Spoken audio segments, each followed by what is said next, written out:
Hello, hello, hello, and welcome to another live stream here on my channel. I'm Rebecca Zung, and I'm so excited to welcome you all here today to another one of my YouTube lives where I get to go live, get to connect with all of you on a personal basis and answer some of your questions. On Tuesdays, I go live at noon Pacific, and I do my famous AAA session, which is Ask the Attorney Anything.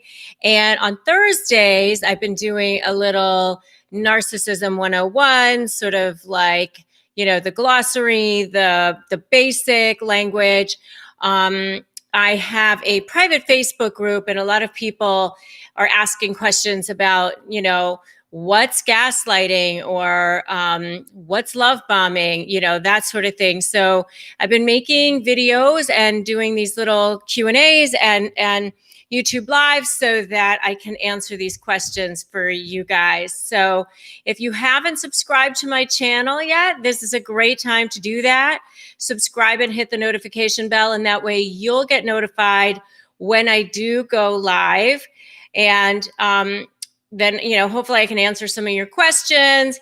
Obviously, it's a lot more people than I can answer questions for, but a lot of times your questions are actually very similar to what other people have questions about as well. So it's often really helpful to just hear what other people's questions are and what my answers are for them. So I'm seeing you guys, some of you here. I see somebody from Louisiana, Nancy from Illinois. I see Craig, who says, I am a scapegoat, and how do I get out of the scapegoat role? Yeah, so we are going to talk about the scapegoat today, and what is the scapegoat for a narcissist? The scapegoat is the person that unfortunately gets the brunt of the narcissist's wrath a lot of the time.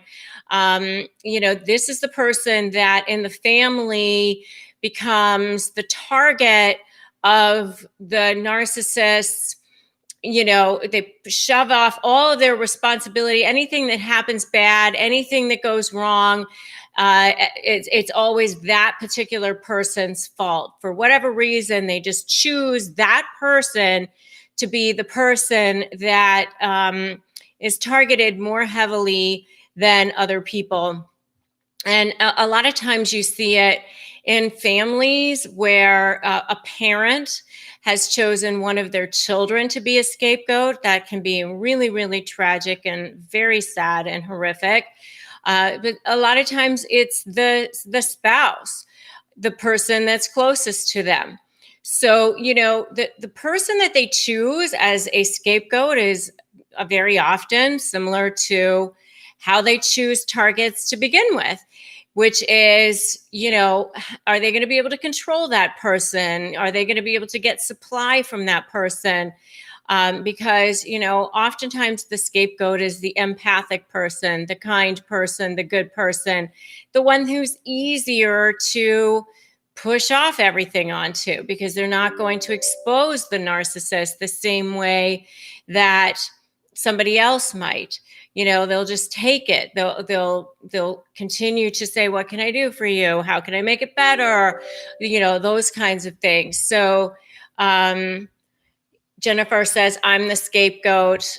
I hate to hear that. I know I was just actually doing a mediation for one of my clients, and she was talking about how her one daughter was the scapegoat, and her daughter's now, in her 30s and having to deal with the aftermath of being raised by a malignant narcissistic father who chose her as the scapegoat for many, many years. When you are dealing with narcissists, you're dealing with somebody who has very little to no sense of self. Their egos are extremely fragile. So they're looking for ways to blame other people for anything that happens. They don't want to have to take responsibility for anything. So they look around the landscape to say, who can I blame this on? And they're going to pick the person who's probably least likely to stand up to them and say, ain't me.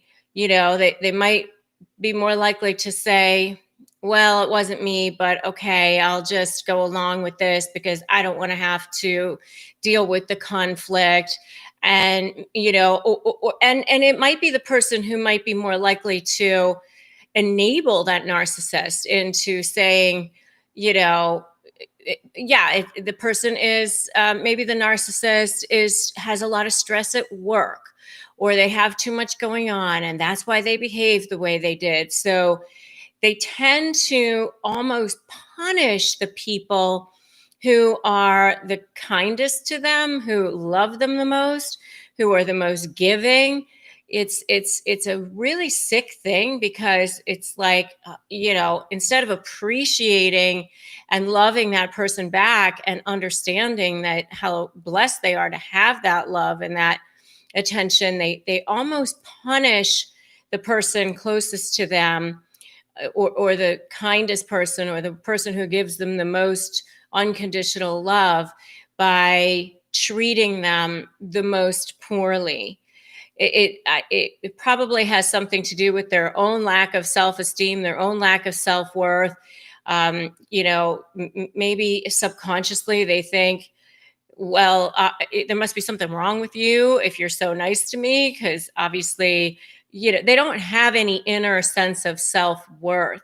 So I'm looking at your comments now. Patricia says, I was the scapegoat. My parents were both narcissists. Ugh, both narcissists. You have to do a lot of healing when your parents were both narcissists. So I send you a lot of light. Becoming the caregiving adult almost to yourself, to that inner child within yourself that never got your needs met, never got the love that you should have had, because your parents were both broken. I mean, in a lot of ways, these are people that are just broken, and they're not fixable. Something happened to them when they were children. They were traumatized in some way, or overly maybe they were their parents overindulged them in some way, either overindulgence, neglect, trauma, something like that caused the child to kind of separate from their own sense of self and decide that the world is not a good place, that you have to survive.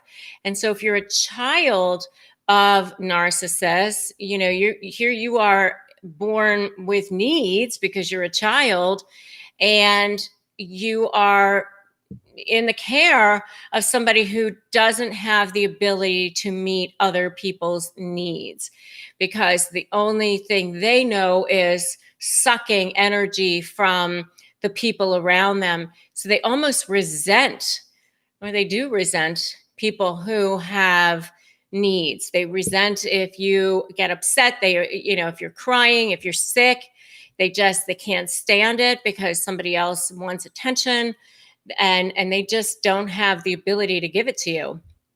They don't have the ability to give empathy. They completely lack empathy.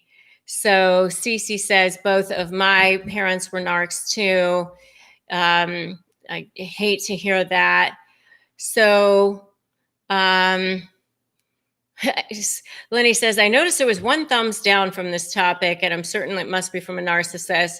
There's always one or two. I don't know if it's the same narcissist that always does that, or if it's different ones, but it's okay. As long as I'm helping the majority of you, that's my goal, and helping you to escape and giving you real tools and actually things that you can actually use to start taking steps toward your freedom and breaking free from that narcissist in your life.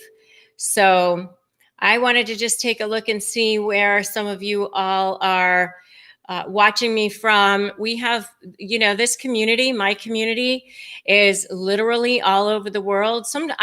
last week I had somebody who was, I had to look up to see where the country was. I had never even heard of it. So, literally from all over the world, narcissist knows no bounds.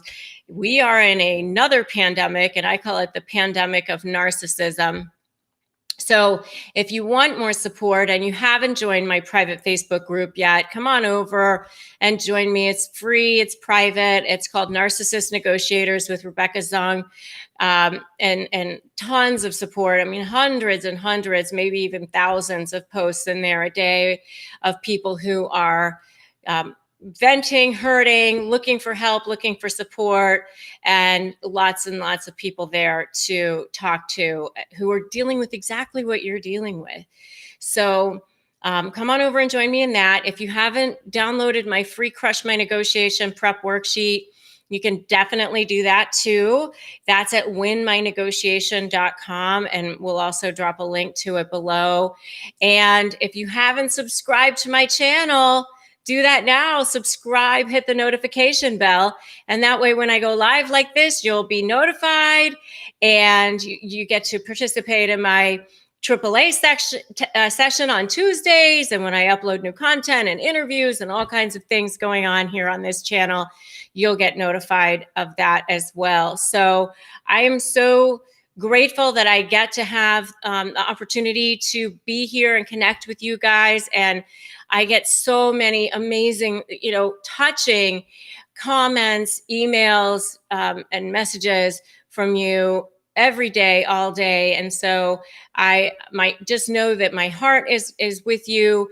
I send you light and peace, and I will continue to make content for you so that you can be empowered and inspired to break free from that narcissist in your life. So thanks for joining me on this episode of Negotiate Your Best Life. I'm Rebecca Zung, and I will see you in the next episode. Thanks so much.